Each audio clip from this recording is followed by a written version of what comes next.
Hello, everybody, and welcome to Sherweb Live Insights. So happy to have you here. Thank you so much for attending. Very cool to be hosting a virtual event. We have people in person in the audience. Awesome.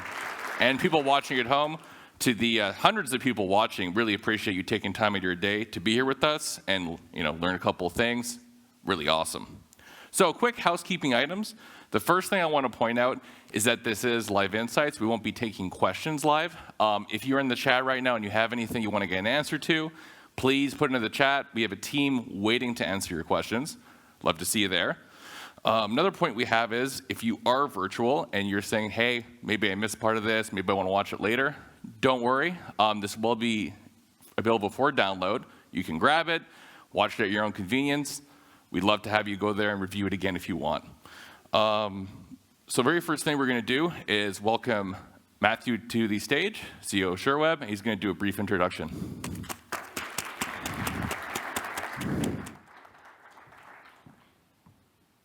Thank you, Mike.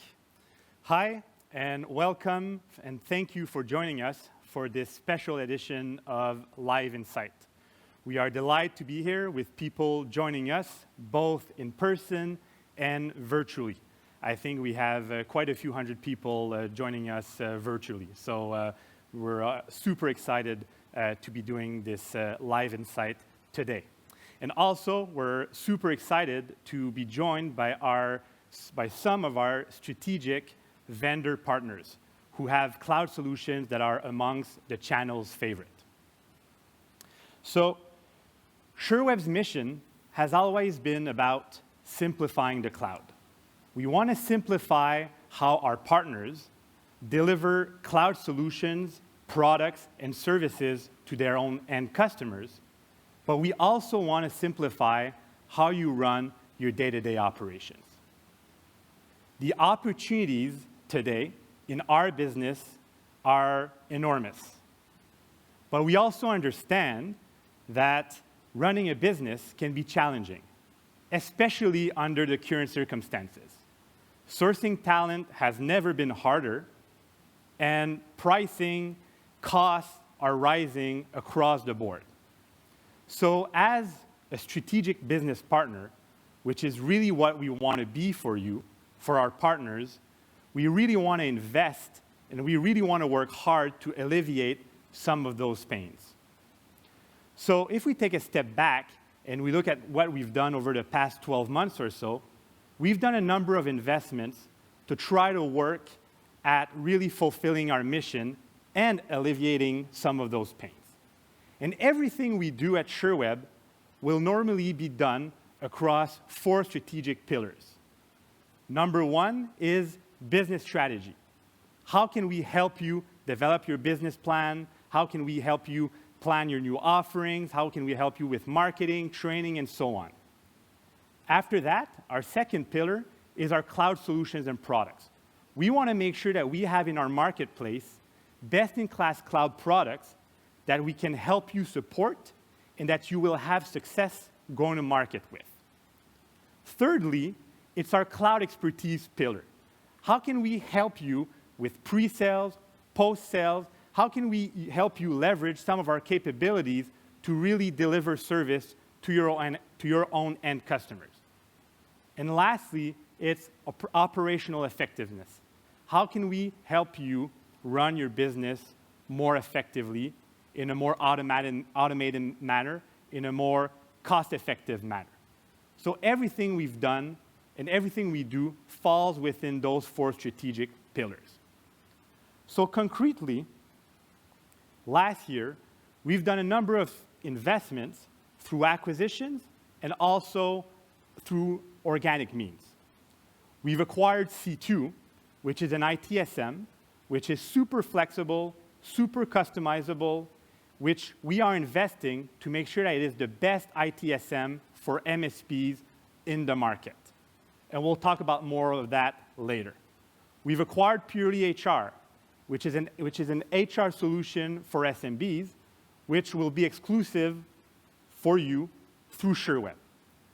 We've acquired Global Mentoring Solutions, after spending many, many months looking for the leading provider, which we thought had the most appealing solution to provide white label support, help desk, and NOC services for MSPs and their end customers. So these are some of our investments that we've done through acquisitions. Organically, we've also launched Office Protect Alliance, which is our MDR solution for Office Protect, which is our cybersecurity solution for M365. And of course, we added also a number of third-party vendors to our marketplace, namely, amongst others, SignNow, SyncMonkey, DropSuite, and LastPass. And of course, we've invested and will continue to invest a lot in Partner University and in everything that has to do with the Microsoft ecosystem, which is, of course, a big part of what we do. So moving forward, everything that we've done over the past few months and over the past year and even more should translate to helping you running your cloud business. And this is what this event is all about. Over the next 90 minutes, we hope to provide you insight on how we can help you support your evolving business needs. How can you better leverage Sherweb for help around MSP services to better support your end customers? How can you better leverage our platform to run your business in your day-to-day? We'll talk about upgrades that are going to come to our platform, to our marketplace. We'll talk about new features, new products. Of course, we'll talk about the Microsoft New Commerce Experience, also known as NCE, which is something that's coming and that's going to be very important over the next few months. We'll hopefully be able to give you a lot of insight on how to think about developing your cyber protection roadmap, everything around cybersecurity, because this is something that we strongly believe every MSP should think about. And we'll talk about a lot more. So thank you again for being here. Stay tuned. We hope that we'll find the next 90 minutes extremely helpful. Without further ado, I'd like to welcome back Michael Slater, who is the MC for the rest of the show. Thank you.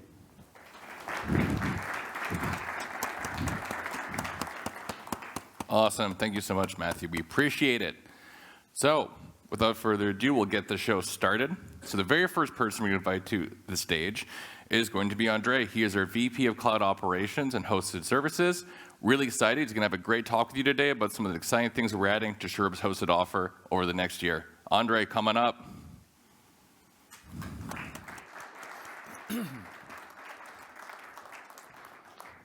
All right, managed services. So hey, everybody, thanks for coming. Those online, welcome. And those who are here, I look forward to talking to you guys and exchanging and talking about managed services and hosted services. It's great to be here. A lot of stuff is occurring in managed services world with regards to the delivery of support and your typical or prototypical, support mechanisms. And as Matthew was saying, it's becoming very complex and very hard to manage this type of workforce as they're being solicited constantly by competitors. And, we have a slew of people consistently or constantly harassing them over LinkedIn and stuff like that. So they're a hard workforce to grasp. And typically, these have always been the frontline workers that you promote into roles, right? So it's important to have a mechanism by which you can have this type of support and you can be able to grow them within the organization. So this is super important with regards to what we're doing with GMS, right? Which is, taking the power of GMS, best in breed, white label support services, adding it to our Sherweb managed services organization and workforce, and driving forward that agenda. And essentially, the goal of this is to become your trusted partner with all things regarding support. And what this means is we can touch 2 or 3 points on this. There's the human aspect, obviously. There's the evolution of the knowledge of that workforce and bringing them from L1, L2, all the way into service, all the way into cloud administration or cloud support. So having this bringing GMS on board has had a tremendous impact for us. especially as I also run our hosted cloud products or our private cloud. We want to leverage that workforce across all our product portfolio and make it available to you guys from an MSP perspective and enhanced services.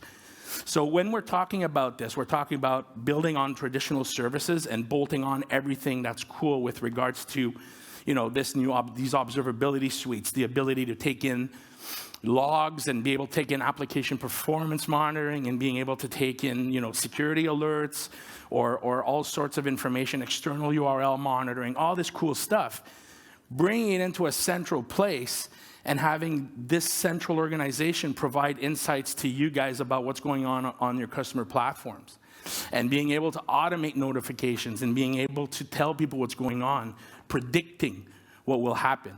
So this is the flow of services. So we're talking L1, L2 support, help desk, obviously service desk, network operations center, and the idea of bolting that on and delivering these services through automated service response, trust center, which we're going to be enhancing in the next few weeks. Really proud of that. And also leveraging best-in-breed tooling to get these alerts out to you in a seamless fashion.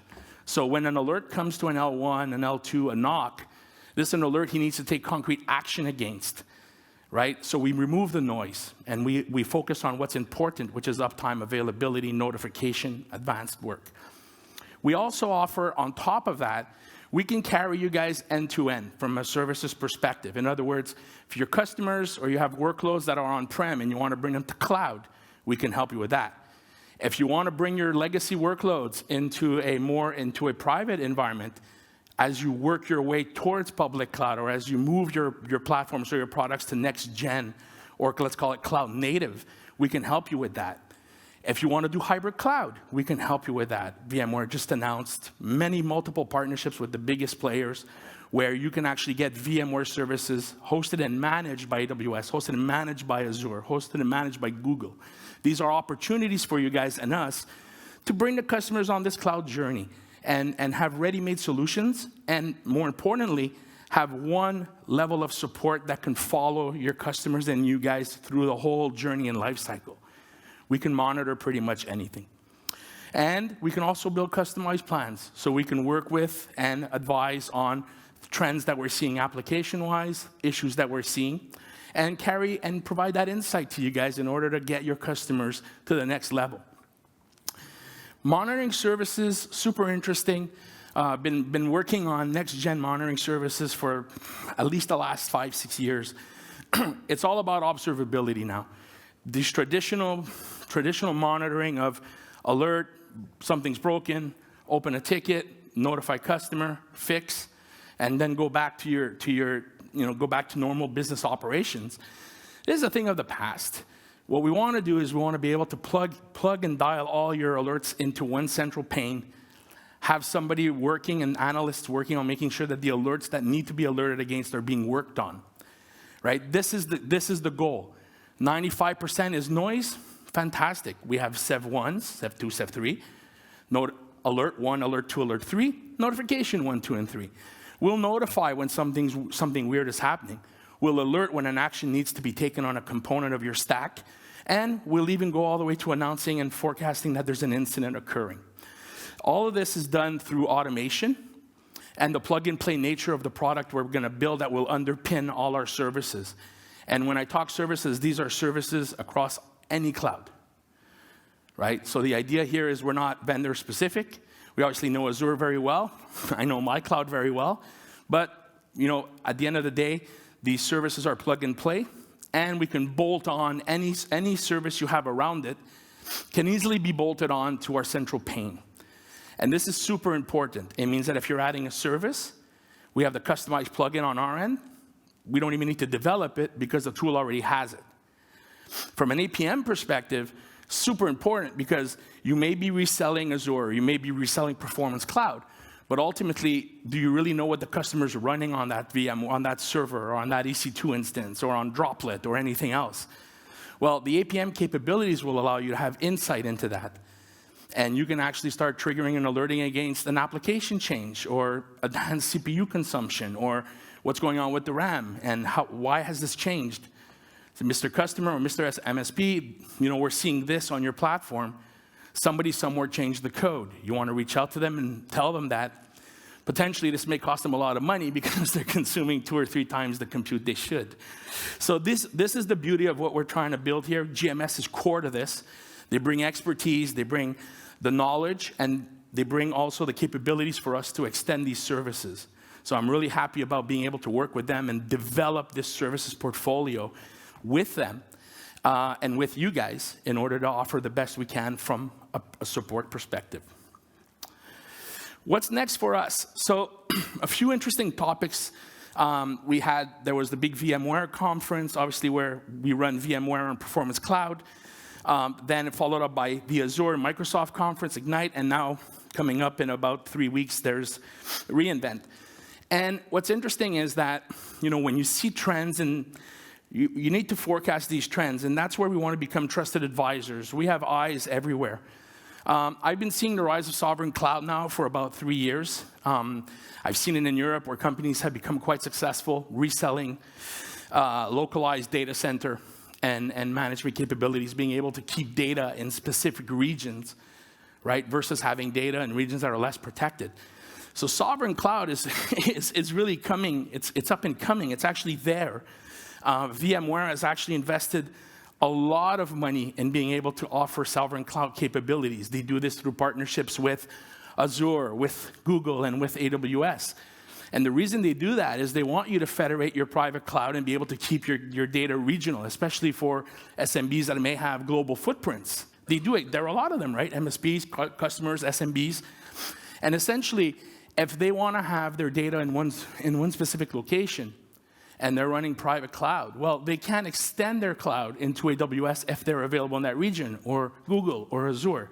So this is the play around sovereign. Super important. Compliance and data residency sit on top of that, right?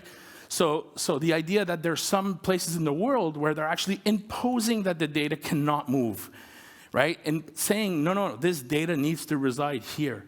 And this is where we keep an eye on the prize, and we're always pushing forward and making sure that we're aware and making sure that we know.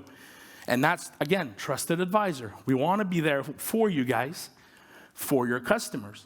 And we have that knowledge and we have that capability, and we're acquiring it on a regular basis. Hybrid posture, Performance Cloud, and Azure is one of my favorite things to talk about, because ultimately it gives us the capability of really leveraging our private cloud platform and extending it into Azure, into any region. So it gives us possibility to do, enhanced DR, enhanced data replication, allows us to offsite and go and leverage, maybe better long-term data storage, as an example. So there's a plethora of services and ideas in and around that.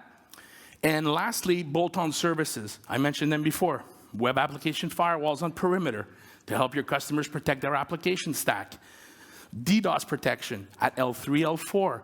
We've seen the importance of DDoS on the L3 level with regards to the latest attacks on backbone internet providers for VoIP.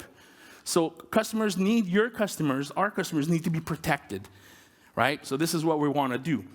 Lastly, APM and everything as a service. So the world is our playground with regards to services. We've given ourselves access to the best resources to provide those services. We're working with best-in-breed vendors to offer observability, and we're delivering automated response and focusing on what the real problems are.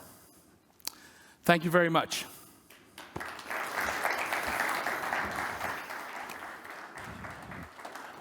Thank you, Andre. Fantastic. GMS, next-gen cloud, best-in-class services.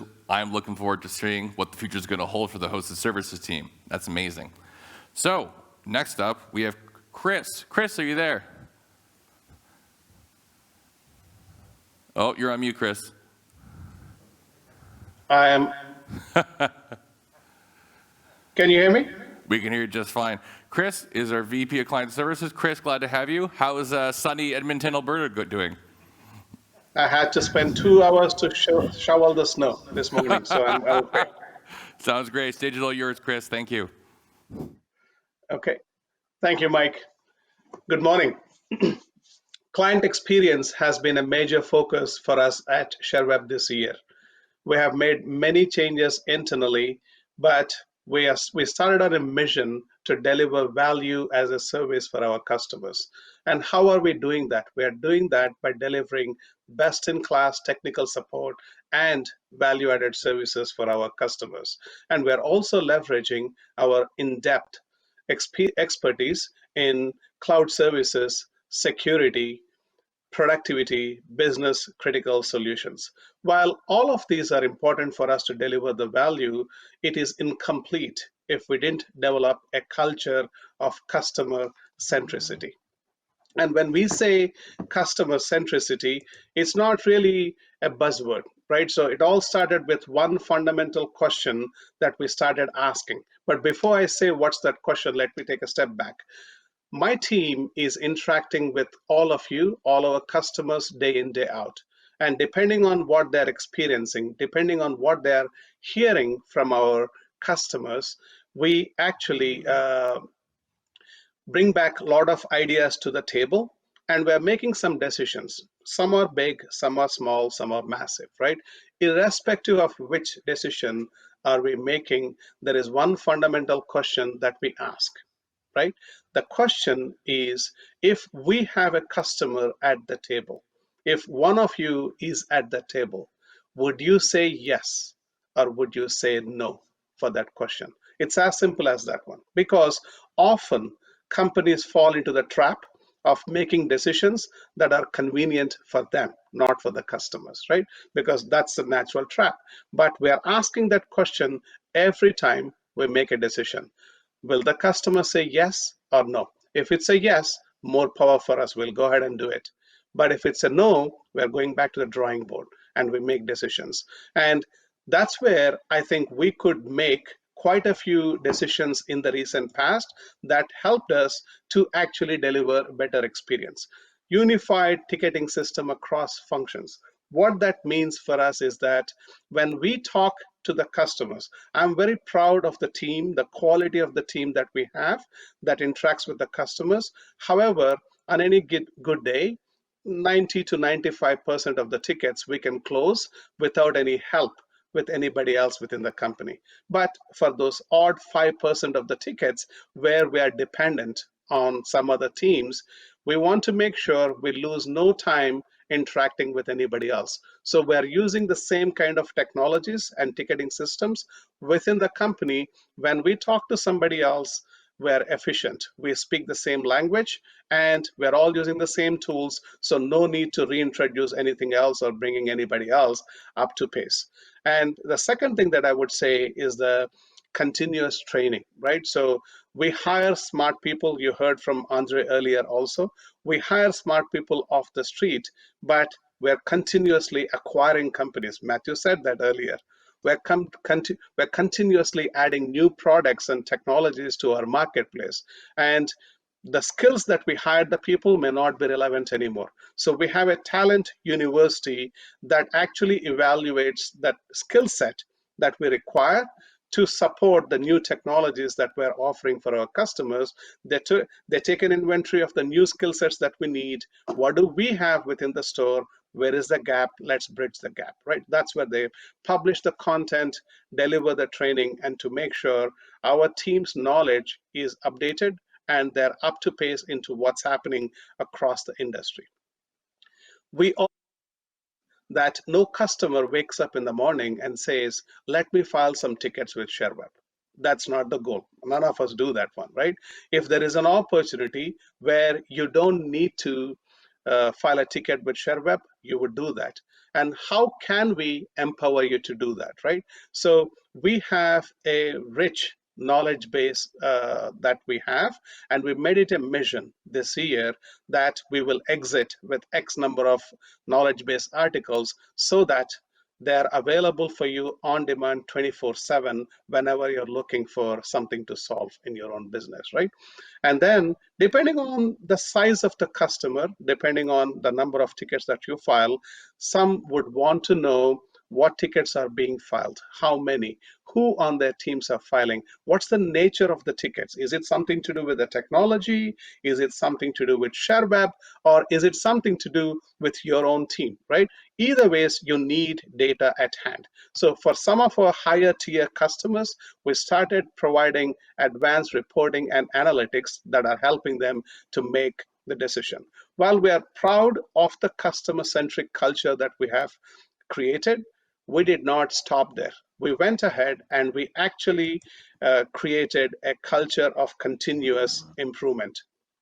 And when I say a culture of continuous improvement, it's not a buzzword. I know I have heard it many times too. The word is loosely used in the industry, but we took that very seriously at Sherweb. And when we say continuous improvement, there are two guiding principles there.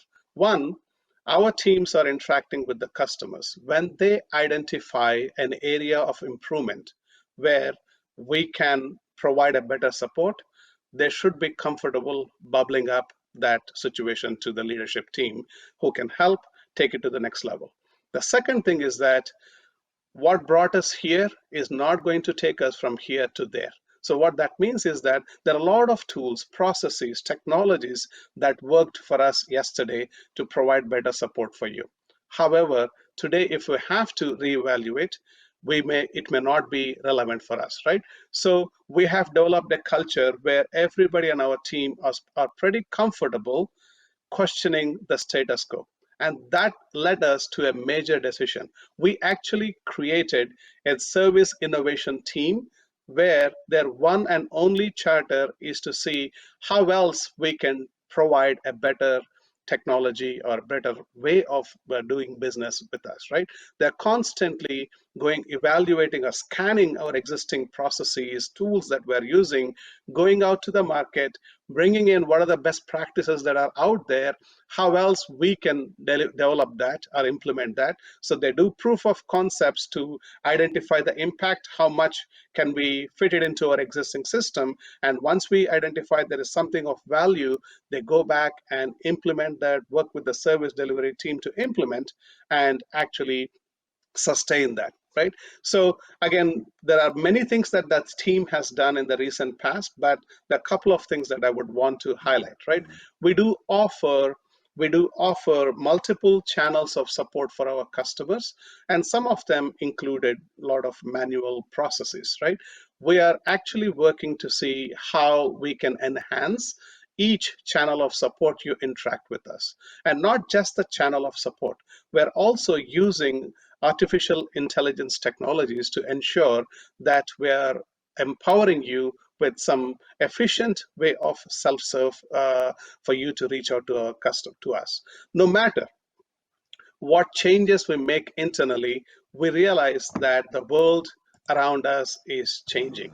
And when we say that one, our landscape is changing, your landscape is changing, your customers landscape is changing, right? So to catch up with this one, we want to connect, and we're connecting a lot more than what we used to do. Despite all the global conditions right now, we're making a conscious effort to reach out to our customers to learn how their business is changing, how their customers landscape is changing, how much, and what can we do to make sure we come along and evolve along with your changing needs of your business, right? That's where I think we're working hard to make our service offerings more relevant to your changing business. And at the same time, we have made it a mission that anytime we deliver a service for you, it is consistent, it is predictable, and it is repeatable. And you can't deliver the three aspects of service delivery without actually documenting everything that we do, and also creating some repeatable frameworks where we don't need to reinvent the wheel, cut down the manual processes that we can have wherever we can, and automate whatever we are trying to do, right? So there are many exciting things that we're working on. However, we'll continue to provide updates to all of you in various different forums throughout the year as and when we make some progress. But I want to leave you with two thoughts. One is we're pretty excited about the way how we're looking at our client experience within the Sherweb itself. And the second thing I want to leave you with is we're fully committed to deliver a better experience for all our customers. Any feedback is welcome, like Mike said earlier. If there is any feedback where we can do a better job, please provide some feedback. But I want to thank you for your time today, and I hope you enjoy the rest of the session. Excellent. Thank you so much. Chris, we appreciate it. So actually, I have a question for you before we jump to the next section, just to get an idea. So I personally love talking with you because you're a service leader. And again, that's always a rare thing. We talk a lot about sales leaders and other things, but a support leader is an interesting position. So what has been your biggest learning during COVID, right? Because you've worked at Dell, you've worked at all these big names, you've run service orgs all over the world. What are some things you would say to some of our MSP partners? In many ways, they're service leaders too, right? They lead their own support teams, they lead their own businesses. What is some advice you give to them or some thoughts of something you've learned in the last 12 to 18 months? So I think it's a good question, Mike. I think the last slide is very relevant to what I'm going to talk, right? So often we are very comfortable with what we do because over a period of time, even our teams get comfortable with what we do, right? So that's where whether we like to accept or not accept, there is a comfort zone created for all of us, right? Anytime you have to make a change, it's difficult for all of us. In the last 18 months, as we know, the world has changed, right? That means many things for many customers. We need to keep, as businesses, as a client, as a provider, we need to keep our ears to the ground and continue to engage with our customers to realize what, how else can we provide solutions for our customers, right? So that's where I think when I walked into this company, we already had many best practices. I'm only working to see how else we can learn from our customers, how else we can connect with our customers. And one person is not enough, right? We want to make sure there's a culture of customer centricity where everybody is listening to our customers and bubbling up issues so that we continue to add value for our customers. That's a big lesson for me in the last 18 months, considering what we're all going through across the globe. Chris, thank you so much. We appreciate it. So moving on, we'll switch back over to a live presenter. Very much looking forward to welcoming Eric to the stage. He is our VP of Software Development, and he's here to talk about some of the exciting things we're doing with C2 this year.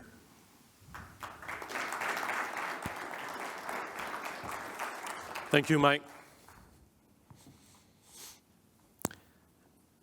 So a year ago, Sherweb acquired C2, a company who over the past 20 years has been developing an ITSM solution, also known as an IT service management solution. During this past year, we've been working diligently with this flexible and completely customizable platform to create a modern and simple ITSM solution that can automate, document, track, standardize all of the MSP's tasks and recurring tasks. We did that with one goal in mind, saving you time and money, allowing you to focus more on your business. So that's why today, I'm really happy to announce that we're officially ready to release C2 MSP, the ultimate IT platform for MSP. C2 MSP offers a fully customizable ticketing solution. Combine that with its powerful workflow engine, and you can track not only your internal request, your customer's request, incident, problem, monitoring events, SLAs, and so much more. On top of that, you can also automate all your recurring tasks and business processes. It can even act as a CRM, where you can track your leads, prospects, contacts. It can act as a project management tool, where you can track your internal projects or the projects with your clients, keeping track of all the tasks that are assigned to your staff. And it can do so much more.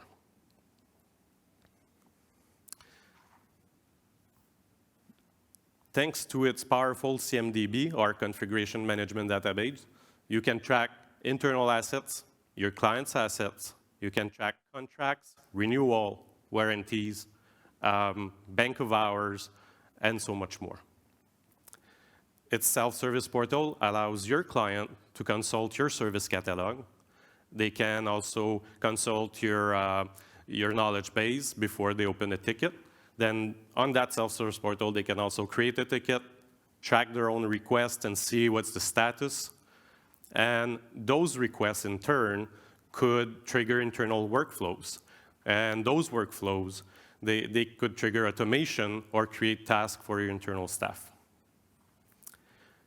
That solution is built on an open API architecture, which means that it can integrate so well in your current business operation, including pretty much all the software that you're using today. Lastly, that solution is really flexible. Did I say it's flexible? It's fully customizable. It's easy to implement, and on top of it, it's affordable. So if you want to learn more about C2 MSP, or about also our C2 referral program for partners, you can contact your sales rep. Thank you very much.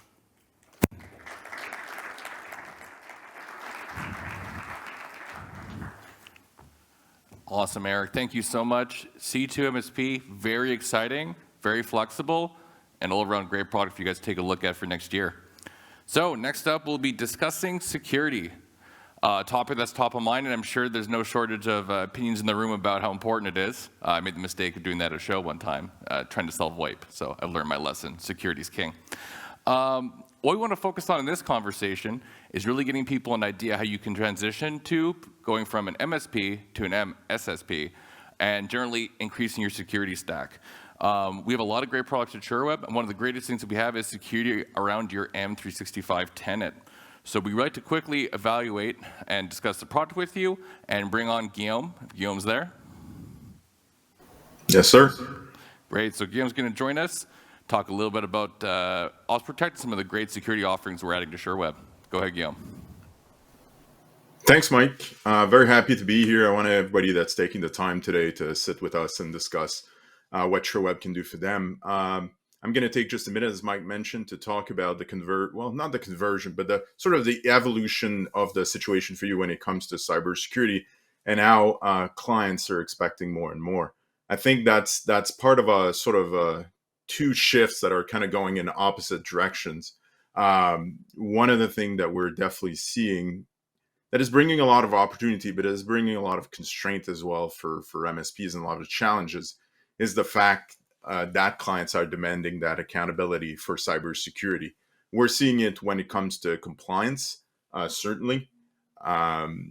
There's a lot of pressure there with things like the CMMC and GDPR that are coming into play that are making people need to be accountable for that cybersecurity.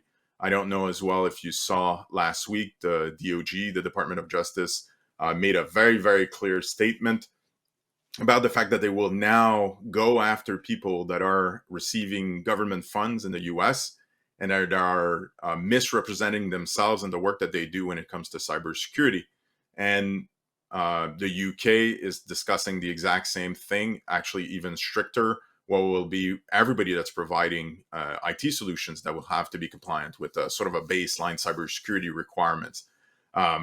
I think overall, we're all there to make things better. So we agree that this is a good thing, but at the same time, this is applying more pressure on how you do your work and what you have to provide for your customers. Even if you're not dealing with a government entity, or let's say you're in Canada, there is a waterfall effect where the people that are working with the government will require it, which means they'll require it from their service provider, and that comes to impact you as well. Also, it is 100% now in public consciousness. There's been some very, very, very public cybersecurity incidents from that gas line thing in the US to what happened with Experian, Equifax. All those things have certainly raised the profile of what's expected from your customer. The thing that it combines to is they're now using cloud services more and more. So they will expect for you to have overview, oversight over this, and to do what is required. And like, even if they can't name, for example, identity and access management, they already expect you to do it. And the fact that it's not listed in your service offering or something like that, they care less and less. Like it becomes less and less of a concern for them, and they just expect you're IT. And now IT means cloud services, it means Microsoft 365, it means Salesforce, it means everything. And as unfair as that is, it doesn't change the fact that it is the reality. I'll give you a very practical example for the people that are kind of doubting what I say, which is definitely an interesting conversation. But we saw at the beginning of this year in Iowa, there was a plastic part company that was that had a run-in with the business email compromise attack, which I'm sure 100% of our MSP partners have seen with their clients. Like, Sherweb's been attacked by it, and I, thanks to our good use of technology and training and everything, we were okay. But everybody has seen it. So this particular plastic part company fell victim to it and lost 1.7 million US dollars. And that is sadly not that unusual. What is a little bit unusual about it is they turned around and they sued their MSP provider, simply for, according to them, not providing a expected level of service and not securing things, training, things like that. And that is the switch. Like, virus attacks and break-ins and things like that have been part of our reality forever. But the accountability is certainly going up, and that is putting a lot of pressure on MSPs. Solution is easy, right? So you just hire some security specialists, you build your own security operations center, you use some of that latest and greatest technology that's out there, the SIMs, the SOARs, and things like that. That's not that easy. And I think everybody, and when I said, well, that's easy, everybody kind of rolled their eyes. It was mentioned already. I think Matthew touched on it, and André as well. Hiring is hard. It's very, very hard. Salaries are going up all the time. Your revenue probably isn't following the same beat that salaries are currently following. Heck, salaries have probably gone up 5%. Well, I was discussing salaries. It is becoming trickier and trickier. And I'll give you a very practical example. Again, I like practical examples. Sherweb, for example, is now in 85% of our hiring. It's a sourcing thing. So we went after somebody, found them, talked to them about Sherweb, and got them to join the company. They are not applying necessarily to position anymore. You have to sort of go on the offensive. That is a major, major switch from what it was as soon as 3 to 5 years ago. And I'm sure you have seen the same, where it's become a lot tougher to hire. The other thing is, with the people that are working in cybersecurity, is they're in very high demand. A cybersecurity analyst, a good one, can pick their project, like literally. And the chances that they decide that what they want to do is answer alerts on a Saturday night is slim to none. And that is definitely a problem. And then after that, let's say you have the right people, then you have to have the right tool. Those tools are generally enterprise targeted. They're very complex. They require a lot of work and muscle to host, to configure, to maintain. And often, even having said that, they're more geared toward compliance than actual security. And I think that when we're working with from small, medium business to mid-market, I think people are more looking to concrete results than they are to like having the ability to put check marks next to things. Like, they have to see real output, they have to see real results. And then the last thing is, even if you manage to do all those things, your prize for succeeding is basically that you have fallen behind while you were making it. Like, the pace of innovation when it comes to cybersecurity, to the features that are part, if you look at Microsoft 365 and the pace at which they now release new features and new products, it is incredible. And generally, to me, that's a very good thing. But if you're working on securing all of that, that definitely adds to the challenge. So, having said all that, and hopefully not given anybody an anxiety attack, where do we go from here? So the idea, and it's been discussed again today all day so far in the presentation, is we want to help. So how can Sherweb sort of help here?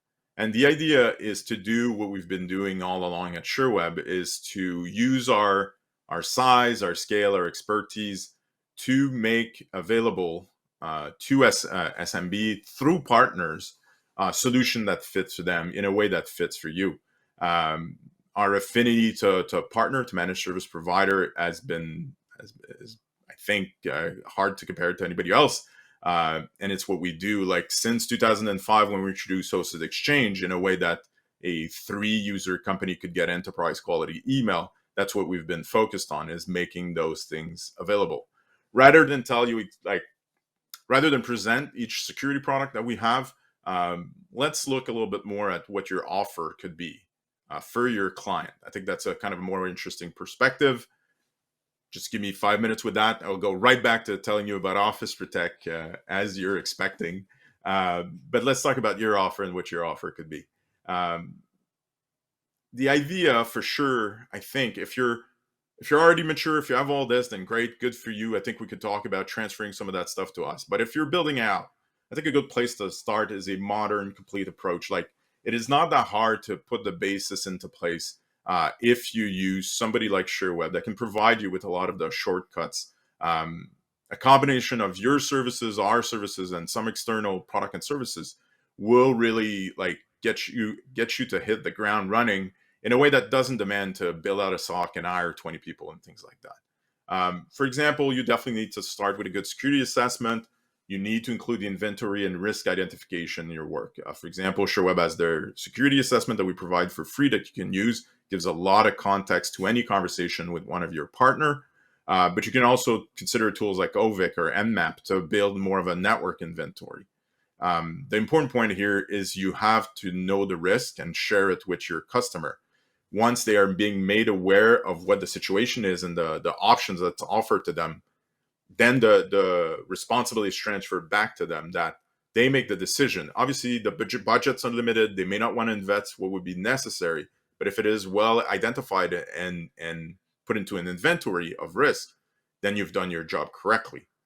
The next thing, and I think that comes, like I said, to the modern services, you have to manage identity and access to their services. And that means more than just network and workstations. Like, you have to control access to cloud services that they use. You have to be able to do it quickly. They are adding services all the time. And if you are a little bit unresponsive, or if it takes a little bit more time, the solution for them will not be to wait. It will be to just sign up themselves and start using it. Shadow IT is real. Everybody knows that. So here we're looking at products, for example, like LastPass, which is definitely a good place to get started there. And for sure, a product like Azure AD Premium, which allow you to really build out that access, combine it with Intunes and things like that. Then they'll need you to secure their data, obviously, and that's 24/7. And that has a lot of components. Like, you have to consider that the data is not just their hard drive or their file server. It means email security, and there we're talking about Microsoft 365 Defender for Office 365 or something like Proofpoint. We're talking about SaaS security, software as a service security, which is a big one now, and often one of the sort of underserved aspect. That's directly Office Protect. That's what we're here for. But it's also things like Microsoft Cloud App Security. We're talking about endpoint protection. That's hasn't gone away and will not gone away, even if it's more of a traditional thing. I think personally, I would combine it with an MDR solution, managed detection and response, to get that 24/7, to get that ease of implementation. Always consider business continuity and disaster recovery as part of your offer. It is often the forgotten part of security, but to me, it is one of the most critical. If I had only thing that was 100%, like if I can only afford one thing that will work 100% of the time, it would be recovery. Because you can never guarantee that there won't be a cybersecurity incident for one of your clients. You can make them safer. You can do everything that's reasonable to put into place, but you can never guarantee safety. It's not something that's a 1 or a 0. Like, there's layers. It has to be layers. So I would make sure that my recovery is 100% and works and is tested and everything. And here we're talking about a lot of things that we offer. We introduced Drop Suite recently, specifically for the backups of cloud services like Microsoft 365. we've been Acronis is here today, and they are great partners of us that have a vast array of services there. And we're talking Veeam as well, if we're talking a bit more about infrastructure and things like that. And then lastly, one of the aspects of modern security is definitely data governance. It is one of the more, I would say, cumbersome one. If I'm being completely transparent, I think it's one of the ones that hasn't been completely figured out by the industry as far as product and service offering. But definitely you can look at things like Azure Information Protection. Microsoft certainly has a complete suite of product and services there. And I think more and more the shift of those offers and what people are looking for primarily would be towards identity and access management and data governance. And then last but not least, and I was again about to forget it because I always do as a more technical minded person, education. Educate the user, educate all the time, test, repeat. You need to make sure, so put it this way, your users need to be at the same level as your technical implementation. If one of them is completely out of skew, you'll still have problems regardless of what you do on the other side of the ledger. So for example, Quick Help, wonderful product that we offer, Proofpoint security awareness that we've introduced in the last year as well. I'm very happy now when I talk about building an offer around Sherweb product and services because we have a very complete offer, and you can have something that makes sense as a managed service provider. Having said that, let me go back to product guy mode and talk just a little bit about Office Protect. So Office Protect, as was mentioned by Matthew, is a software as a service that we've created at Sherweb, completely 100% homegrown to help specifically MSP with the security of Microsoft 365. That is still the base of it. We've been improving a lot. We had our best year yet this year, 100% growth from partners. Listening to the feedback and improving on what you guys have asked for has been our recipe for success. The biggest complaint we got from our partners was the false positives that we were generating. I could easily give you the answer that there will always be false positive, but we went to work and we reduced measurably the false positive. They're down 80% from what they were a year ago. So if you tried some of the early implementations of Office Protect, I suggest this is the best time to go back and have a second look. We did things like finishing advanced reporting, now available with visual graphics of your data and things like that. It's great. Certainly worth your time to have a look. It is in general preview right now, so best time to go check it out.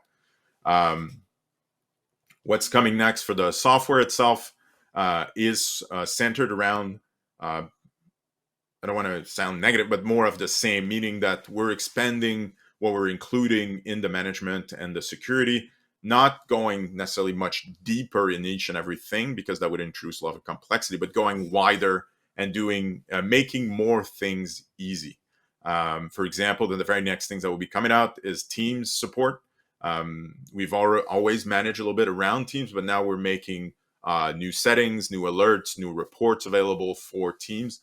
After that, we are expanding our support for Microsoft Defender, and SharePoint and DLP as well are coming this year.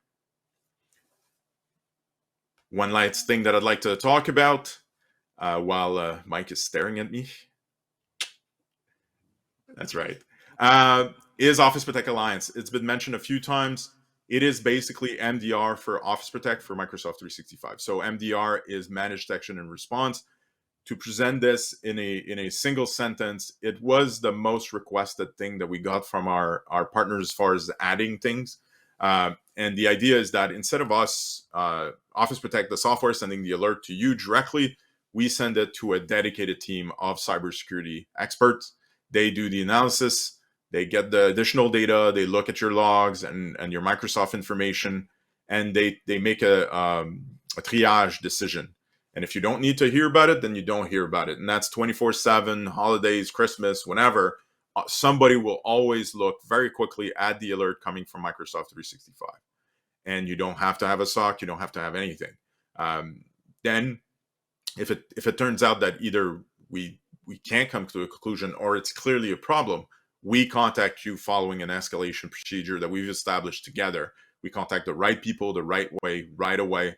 and then you can act quickly. And you retain ownership 100% of the relationship with your end customer. That was a big thing from partner. They're not looking for us to replace them, and we're not looking to replace them. The idea is that instead of having to do the legwork and the medial work and basically waste time you don't have, we'll do it for you in an affordable fashion that is simple for you to interact with. And then when the real stuff comes up and you have to take action, then you just have all the information ready and curated and ready to go for you. Getting started couldn't be easier. Just go in Cumulus, get the product. A couple of hours later, we'll be monitoring your Microsoft 365 tenant 24/7. No like 2-day assessment where you have to pay a large setup fee or anything like that. Getting started is really just a matter of a couple of minutes. We wanted to give you a security operations center without the pain. So that's our driving principle. Next for Alliance, endpoint protection, email security, and backups will be coming over the next year. So the idea is very simple. It's building that MSSP story, but together we want to make it as easy as possible for you to be that guy or gal and to be able to put those services forward for your clients. Thank you very much.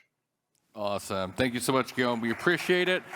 Great shave job this morning, by the way. I can really make out how well you did because this is the closest I've ever seen your face. So good job. Thank you. So security, so exciting. And we're actually continue along that chain of thought. So next up on the stage is going to be Jason. Jason is our VP of product, the introvert to my extrovert, as I always like to call him, and also going to be doing two things, discussing our roadmap, talking about NCE, and then hosting a panel with some of our security vendors to discuss things we're seeing in the market. So everybody, please welcome Jason. Thanks, Mike. So I'm here to continue on the story that you've been hearing today, and getting towards the end. Done very well over the last hour, I would say, and I'm going to talk a little bit about the marketplace in general and where we're focused on and where we're heading towards. At Sherweb, in the last 12 months, we've added several products, and we've really focused, and we really do focus on adding products that are there for you and your customers. Sherweb has a long history of being focused on SMB, and Guillaume touched on it with Exchange, and we like to bring those enterprise or those best-of-breed services down to the SMB level to make it more affordable and more accessible to them. At the end of the day, Sherweb is really about bringing the customer to the cloud, I've been in the industry for 25 years, pre-cloud, as I would say, Sherweb has been around that same time in terms of hosting and all the solutions you've heard about today are really about making the life of the SMB and in turn your life easier and easier. So over the next 12 months, we're going to really focus on adding more of those products and services. Security is going to be a big part of it. Guillaume actually hinted at some of the things we're going to add around more endpoint protection products, more backup products, more solutions that are going to basically make it easier for you to manage your customers and give you more options, because not all customers are the same and your businesses aren't run the same. So some solutions will fit better than others. So we're making a very big effort to ask you who works for you and also then put those things into the environment, into the platform. Another really important part of that is having the ability for you to consume those products and your customers to be able to consume those products easy. So in a few minutes, I'll kind of go into that a little bit more around the platform improvements that we're making to make it easier for that journey. So the next topic I want to talk about is NCE. A lot of you, or if not all of you, I would say, are going to be touched by this in some way, shape, or form. This is the new commerce experience from Microsoft.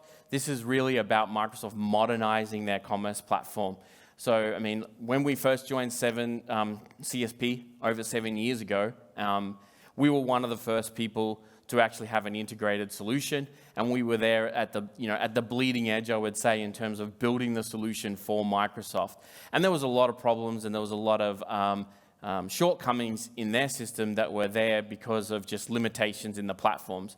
Over time, they've realized this and they've said, okay, we need to make our commerce platform more modern. We need to bring all these licensing types together. Customers want to be able to buy an EA and consume services there, or buy through CSP or open or whatever. They want to have that single experience on the commerce side. So Microsoft's gone through and making a really big effort to try and bring these things together. Now, some of you that have been selling Azure or consuming Azure would have seen that with the Azure New Commerce. They started that in 2019. This is just the next evolution of that, which is really involving the Power Apps, Dynamics, and of course, Microsoft 365. They announced this new shift. Look, I would say several years ago, they've been talking about this for a long time, but really in saying, okay, the next phase of this evolution, they announced it earlier this year, and in October they started actually a beta environment so customers can start consuming licenses in this new way.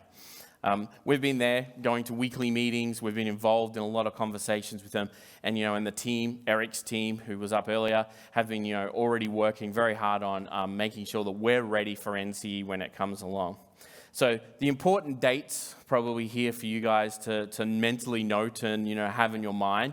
Obviously in January, it's going to be more GA, is kind of like what the Microsoft is calling it.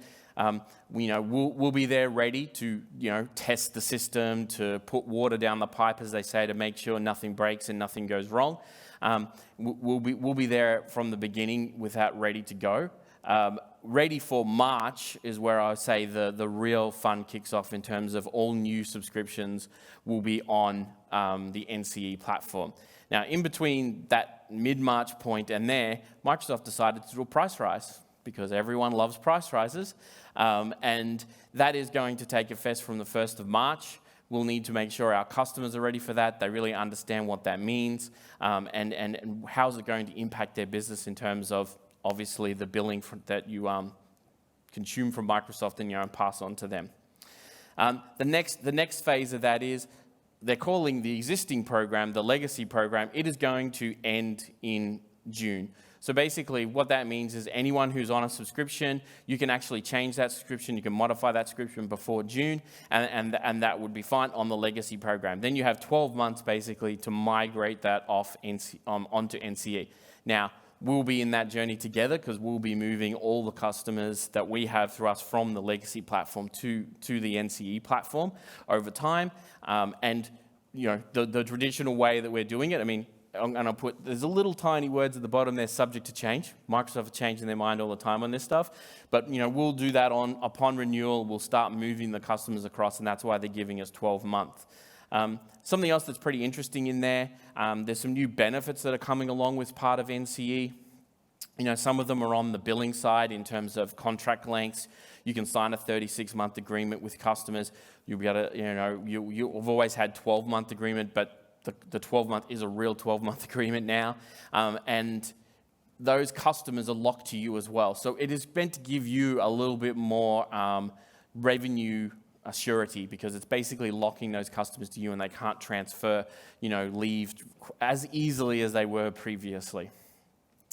Those other benefits that are coming along, we have hybrid use benefits. So if you're in a hybrid situation, you'll be able to take advantage of that, similar to what, say, EA and other programs have been able to do. You'll be able to do that in CSP. And another one that I find really interesting is consumer SKUs. They're calling it, home user program. So they're going to start bringing those consumer SKUs, that's easy to say, consumer SKUs to the MSP community to allow you to, be a little bit more flexible with what your customer needs. And, in a lot of circumstances, we understand those licenses are used maybe in Soho, and then they started their home office and they're just running their business themselves, and they move into the business SKU. So that's the thing that Microsoft's trying to achieve there. And the third thing there is multi-geo tenants. So this will allow you to be a little bit more flexible. If you have a big customer that has locations all around the world, you'll be able to take advantage of that in CSP, which has been an EA kind of program up until this point. Now, I don't have any dates on exactly when these things are coming. We're being told by 2023 we'll have all those things. So next 12 months are going to be super interesting. So my final step before we get onto the panel, I'm going to talk a little bit about the platform. A lot of what we're doing is around NCE and really bringing the platform up to the standard that it needs to be to try and make sure we also bring you the best experience possible there. A big piece of that we've been working on the last 12 months. Some of you will be using it already. We've been building billing APIs to really allow you to integrate with your ERP system or your billing system. So whether you're just using QuickBooks or whether you're using Salesforce or something like Dynamics even, we're going to go from an early access footing to a GA footing on the billing APIs. So this will really give you more flexibility, more assurity on your revenue, and at a faster, as they say, quote to cash kind of time frame. The other option, the secondary thing we've been working on is what we're calling the shopping API. So this is really the e-commerce experience. So this is really about you being able to take the products and services that we get from Sherweb, whether it be hosted services that Andre talked about, or security services that Guillaume talked about. You can take those services and put it into your own e-commerce experience. So depending upon your level of sophistication and depending upon how you interact with your customers, you can take those SKUs and have that experience wrapped into a single kind of framework for yourself.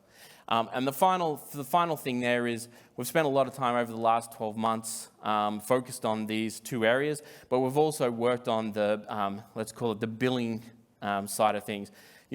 At the moment, most companies are happy to pay by credit card, but there's also partners out there who want other options. So we added ACH and we added PayPal. So there are two great options to the platform that really give you more flexibility on how to pay for the products and services your customers use, and also kind of linking that back around to that billing API gives you a little bit more flexibility and kind of a surety in terms of the billing and the revenue perspective. So on that note, I will now move on to the panel. We'll bring up the chairs. So we have LastPass, Proofpoint, and Acronis here. I'll let them introduce themselves when they get up here. Thank you, Jacob. You're welcome.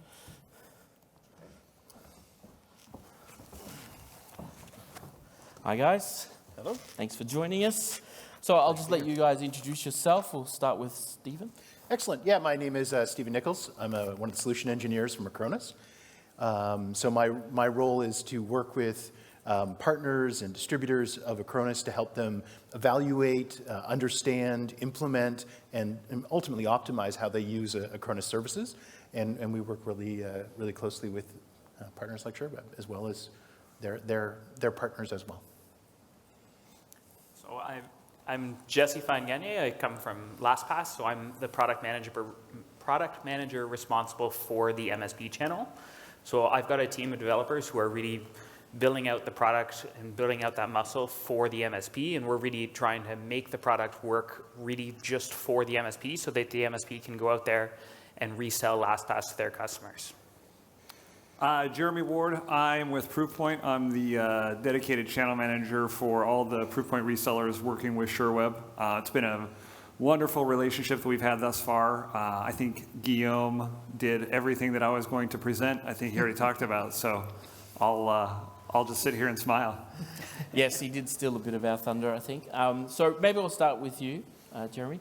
So security is at the forefront of everyone's mind, and Guillaume talked about it a lot. Maybe you can explain what Proofpoint's kind of take is on that and what you're focusing on, Proofpoint's focusing on as a company in that area. Certainly. So Proofpoint, especially on the MSP side, has two main products: the email security, secure email gateway, and Proofpoint Security Awareness Training, which is simulated phishing campaigns and training modules that are designed to let a user become more mature in this current environment. We've seen a lot of shift from office-based work to home-based environments because of all the fun that we've had lately.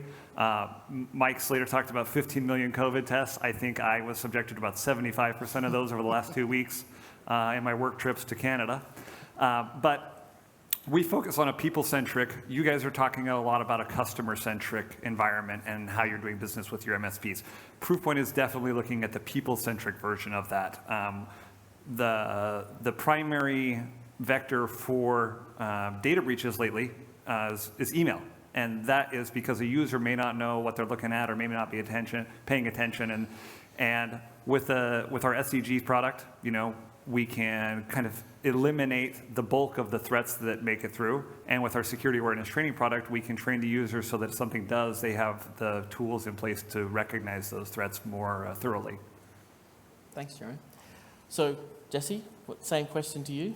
Yeah, I mean, so we're LastPass. Obviously, passwords is a big part of what we're pushing. And so, I mean, when those security breaches come through, right, they have to do with passwords. And so we're trying to give our MSPs a way to build that revenue stream and resell a password manager that should build more security for all of your partners, for everybody who's clicked on an email, who's put in their password, right? Maybe that password that they're putting in is going to come from LastPass, right? And so if they're trying to go through LastPass, it won't recognize the site because it doesn't match. It's an additional way to protect your users. And so we're really building in that way that your end user is going to be stopped from going any further than they should. Yeah. LastPass is very well known, and I think a lot of consumers have used LastPass in some way, shape, or form. Yeah, we've got a huge consumer base, and I mean, now it's about pushing it more of that LastPass business. And I mean, this is the MSP model, and we're really building out those tools more for the MSP to be able to manage their customers and really have that admin console set for MSPs to go out and manage each of their different customers. For sure. And Stefan? Steven, I should say.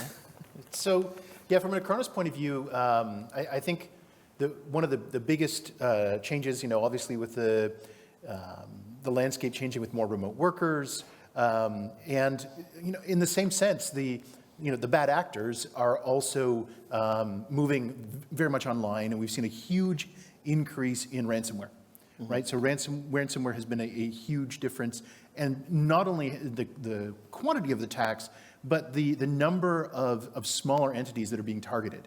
I've certainly heard a lot of those smaller businesses in the past say, "Oh, they don't want my data. I'm too small." Well, no, but they want your money. And the reality is that as those larger organizations have that multi-layered protection, the smaller businesses, although they may not be as large a fish, are often an easier target.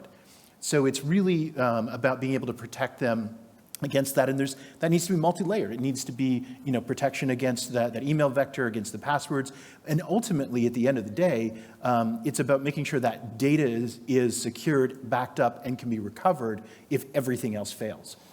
For sure. I mean, I think we talk about scale in business. I think it's hackers at scale targeting those SMBs because they understand that's where the majority of the businesses are.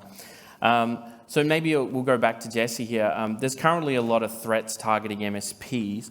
What is LastPass doing in specific to do that? Like, what are you building and what programs are you putting in place to help MSPs? So, I mean, we're building out features. We're building out additional ways to protect your customer, right? And at the same time, we're building out ways for the MSP to protect themselves. When you're purchasing LastPass MSP, you're getting NFR licenses for you to use yourself. You can implement LastPass for your own business, and you can use the shared folders feature, which is within the LastPass product, as a great way to share your technicians' credentials between customers. So you can set up an individual shared folder for each customer, and you can share that between whoever actually needs that credential. Mm-hmm. And then who's accessed it, you have the history of when it's changed. And then we're also building in an identity solution, so you can get SSO and MFA going, and so build those in. You can have users log into their LastPass vaults with their Microsoft credentials, with their Google Authenticator, or their Google Workspace credentials, and yeah. Okay. Jeremy, what about Proofpoint? What are you doing for the MSP? What's your Yeah. kind of main focus there? Very similar to what Jesse mentioned, we also offer each MSP NFR licensing for those two products which I mentioned earlier. We're looking at bringing in a lot of the features from our enterprise single-tenant solutions that are available to these annual larger companies, the Walmarts, the Home Depots of the world. You know, Stephen mentioned it too. These threat actors aren't just going after them because they have 10-figure budgets. You know, their stuff might be locked down a little bit tighter than, you know, a 50-person mom and pop shop. They still have money, and what happens when those people get breached is it usually closes the doors because they don't have the resources to recover from something like that. So we're looking at bringing in, Guillaume mentioned it too, the business email compromise, that advanced feature from our enterprise product. That'll be rolled out here in the next couple of months. MFA, SAML, better API integration for the MSPs to use with their ConnectWise or with their other tools, with their C2s, with the products that Andre and Eric have spoken about. So yeah, I think we're all, in the discussions that we've had internally, the three of us this morning, I think we're all pretty much going after this business the same way. And I think it's really good because it seems like a united front with what Sherweb is doing for all of their partners. Great. Do you have anything to add there, Stephen? You know, I would echo a lot of the same sentiments for sure. You know, it was kind of touched on, you know, certainly NFR licenses, protecting yourself as an MSP is just as important as protecting your customers. But I would also, I'd also say integrations, right? It's about making it easy. It's about using the tools that you're already using as an MSP and being able to leverage those in order to increase the security posture for customers. It's a big focus for us. Maybe sticking with you then, Stephen. In the MSP landscaping is ever evolving, and there are always new security issues. You know, was there anything in particular? You maybe have touched on it a little bit, I think, in your, you know, talking about what you're doing. But is there anything in particular that Acronis is, you know, from an issue perspective, for security landscape perspective for MSPs that you're kind of bringing to the table? Yeah, so I certainly, one of the things we hear a lot from partners is that, you know, having multiple solutions in order to manage multiple aspects of that security. Although it can, you know, sometimes you can, you know, pick a best in breed for each of those solutions, that a lot of that time is spent managing those solutions, training the staff, training the customers. So being able to simplify that stack, right? Being able to manage those ideally, you know, from the tools you use every day, and then being able to go in and dig further into those tools. Certainly, as I said earlier, that ransomware is becoming, you know, a really big threat. And in the past, it would often be, you know, a situation of how much likelihood is there that this is going to happen, and some you know, customers would therefore choose not to take that security posture. And we're starting to see that because it's now not becoming an if, it's a when. Some of the MSP partners we work with have kind of minimum standards of security. That there's a stack that the customer must agree to use. Otherwise, they don't want them as a customer. They're too much of a risk. Yep, for sure. Jesse, maybe switching it up a little bit, is there anything that LastPass is new that you're bringing out that, you know, maybe we could talk about the roadmap side of it? As you're a product manager, you're very much into the roadmap, I would imagine. Is there anything that LastPass is kind of bringing out that you can maybe talk about that maybe people here haven't heard about before? Yeah, I mean, one of the conversations I've been in a lot in the past few months is around MFA for remote sessions. So we have a lot of questions about, well, how do you protect your remote desktop? How do you protect these boxes that are exposed to the internet that people are logging into? People are working remote. They need to get in. They need to do things, right? And we have cyber insurance requirements. We have these questions. So one of the things the team is working on is MFA for workstations. And so they're extending it now to be available on remote desktop hosts so that when your users go to log into that remote desktop, they'll be prompted for an MFA, and they'll be prompted on their LastPass authenticator to get in. And I'm super stoked about it because I think it's a big use case for MSPs who are managing these hosts everywhere. Yeah. Jeremy, is there anything Proofpoint or? Yeah, I touched on it a little bit, the advanced BEC product, you know, just recently, Proofpoint kind of published some figures, and we took a lot of our data from like the Verizon incident reports and some from the FBI. So when you look at ransomware, as Stephen mentioned, it's a huge problem. It always will be. But BEC is coming up and coming, and it's probably more prevalent nowadays, email account compromise. So that accounted for over $2 billion in losses, in reported losses last year to the FBI, and that doesn't even include all the companies and smaller companies with which a lot of these MSPs are selling to and servicing. Those guys aren't reporting to the FBI, obviously, so those figures are probably largely underreported. But that BEC, MFA just launched last week. Last year, Guillaume talked about this as well, security awareness. That product is still evolving. New features are coming to it. Weekly updates to those simulated phishing campaign email templates. The training modules we used to, when we launched it a year ago, we had 12.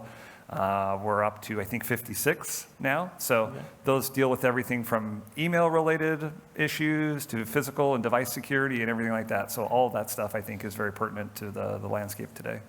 Okay, and Stephen, maybe for you, I mean, I know you had your conference a couple of weeks ago, so there must have been a few things that maybe the audience didn't hear about, or any new things there to expect? Yeah, for sure. So we've certainly been working on a lot of capabilities around integration, around protecting additional workloads. So we're looking at, again, being able to as well automate a lot of that process, make things simpler. And so we're going to be, today you might go to, one place to manage some of the services that you would have as a partner. You go somewhere else to manage the workload, somewhere else to manage the reporting. So we're going to unify that all into a single interface. That's going to make it, again, much less time hunting around for what you need to do, more time to be able to actually, deal with the problem that at hand. Great. Well, that's it. Thanks, guys. I think we're going to welcome Mike back up onto the stage to wrap things up. Any final remarks from anyone? No? No. Good. Mike? Thank you. Awesome. Thank you so much, guys. Appreciate the interesting panel. Honestly, one of my favorite formats. I find you get a lot of information, a lot of knowledge. One of the best ways to really kind of knowledge share. So thank you so much, guys, for coming in, flying in, and getting your 50 millionth COVID test. Jeremy, we appreciate it. It's a good sacrifice for the cause. So we're wrapping up the show right now. Thank you so much for joining us. All of our partners, all of our vendors, our AV team, everybody that we have. It's been a fantastic journey to be on this with you guys and throw this all together. We know times are tough. It's not easy to always get a chance to meet each other. This is very valuable. Big thank you to the remote audience for sticking with us the entire presentation. We really wish we could have you guys here. Maybe we'll figure out something in the future where you can join us. Somebody told me something in any kind of presentations when you attend something like this and you get a bunch of information, that you need to hold on to one thing you learned, one fact, one insight, and take that home with you, right? And add that to the DNA of who you are. So my insight from this show is Sherweb's commitment to its partners, right? To their growth, to their success, and that ultimately we do all this stuff to make sure you guys are happy. So we hope that that's imparted to you at home, everybody in the audience, and you understand truly what we're here and trying to do as a company. So if you're not already a partner, I highly advise you sign up. You can go and meet with one of our great account managers, get started here, and join us on this wonderful cloud journey we're all on. We're looking forward to the future. And again, a big thank you. Have yourself a great day, and please stay safe out there. Thank you so much.